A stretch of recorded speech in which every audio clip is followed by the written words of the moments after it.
Infiniti's G has been a monster car for them.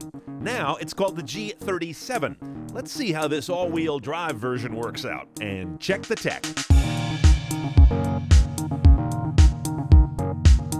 Now, a base G37 is going to come with a fairly base audio rig, but it would still have a color LCD and what they call the Infiniti controllers. That's kind of a nice thing, but we've been bumped up to the Infiniti Studio. Bose powered, more speakers, more power, 24-bit digital to analog conversion. That matters when it comes to playing CDs and getting them to sound really natural. Speaking of CDs, I've got one in now, and you can see we have a hard drive in this car because we are ripping it right now to that drive.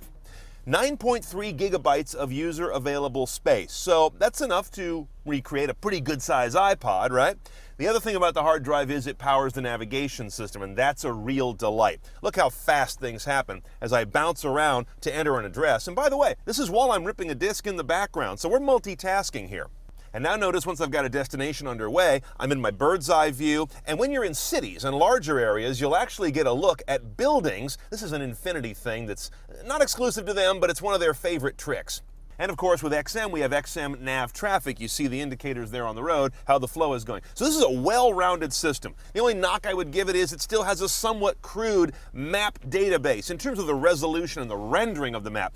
iPod adapter also included, true iPod adapter, which is just going to be working with an iPod, and you get to that also under your auxiliary button here, which has your hard drive, your aux input jacks that also live in here. As part of the nav package, you also get the rearview camera. That's not in there with the standard LCD display, so you got to go package on that. Bluetooth is in our car, but we had to go for a chunky package to get it. The premium package is how you get Bluetooth hands-free, not a la carte.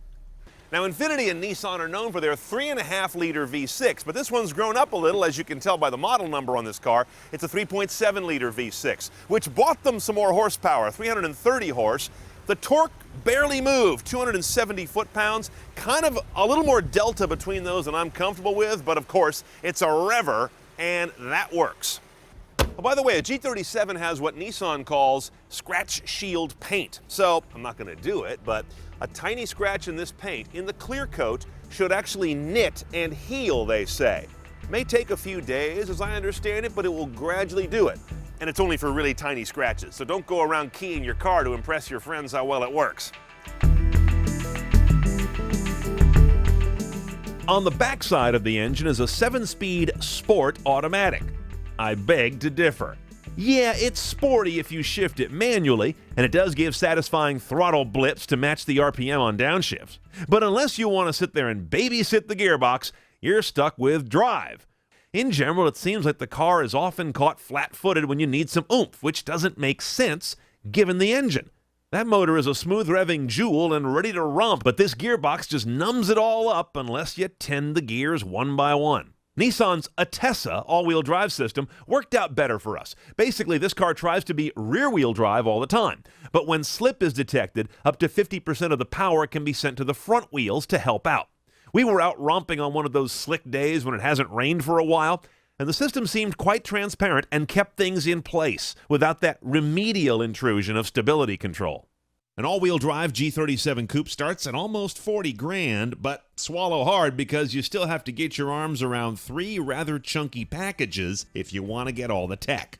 For studio audio, iPod, Bluetooth hands-free, moonroof, and fancy seats, that's the premium package, $3,000. Navigation, live traffic, voice recognition, hard drive media, backup camera, that's the nav package, $2,200. And the tech package brings you adaptive cruise, steerable front headlights, preview braking, and pre-crash seatbelt technology for $1,150. Now you're driving a $46,000 car.